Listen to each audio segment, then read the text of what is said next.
तो आप थैले खुलवाने का आपका इशू नहीं है? नहीं, थैले खुलवाने का तो है इशू? वो तो है, लेकिन वो तो पोलिंग डे वाला है ना।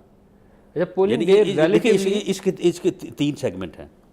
एक प्री पोल है, एक पोलिंग डे है, और एक पोलिंग डे जब पोलिंग खत्म होगी 6 बजे के बाद है। असल में प्रॉब्लमेटिक ये तीनों एरियाज जो है ये कवर होने चाहिए, तीनों एरियाज कवर होने चाहिए। जो प्रॉब्लमेटिक सीन है वो पोलिंग खत्म होने के बाद का सबसे नहीं, वो जो प्री पोल है वो भी बहुत ड्यूरिंग द डे तो कंप्लेंट ही कोई नहीं थी पोलिंग डे पे। ठीक है, हाँ ठीक हमने की है ना, ठीक। हमने की है ना।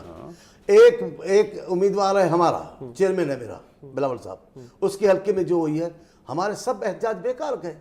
चीफ पोलिंग एजेंट को आप पोलिंग स्टेशन में दाखिल होने नहीं दे रहे हैं, पोलिंग के इलेक्शन के उम्मीदवार को दाखिल होने नहीं दे रहे हैं, उधर वर्कर किसी का भी दाखिल हो रहा है, दीवारें फलांग कर आकर पोलिंग में बैठा है। पूरे मुल्क में चीफ पोलिंग एजेंट वोटिंग का जो काउंट है वो पोलिंग एजेंट्स के सामने नहीं हुआ। नंबर 2 पोलिंग बंद होने के बाद नंबर 2 नहीं नंबर 2 पोलिंग के दिन नंबर 2 भला रिजल्ट की बात है।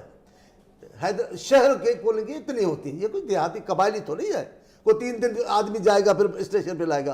कराची के हल्के की, लाड़काना के हल्के की पोलिंग 2 दिन रिजल्ट नहीं आ रही है, कोई पहाड़ों पे पोलिंग स्टेशन। लेकिन फिर आप जीत कैसे गए? इनकी तो शिकायत है, आप जीत कैसे गए? कौन सी? आप तो ज्यादा सीटें जीत गए किसी जगह पे नहीं ये नहीं, किसी जगह पे भी ज्यादा जीत गए, एमएनएस भी ज्यादा जीत गए, इनकी वो शिकायत हो सकती है। नहीं, हमारे पास तो सबूत है, किसी जगह पर ये बेबस भी हुए, ऐसा नहीं है। लेकिन आप क्या कहते हैं, जहां आप जीते हैं वहां ये बस नहीं, ऐसा नहीं, बाकी जगह पे हम बता देते हैं। मलिर में हार ही नहीं सकते हम मलिर में हार नहीं सकते। वो कौन है जो मलिर में जीता है?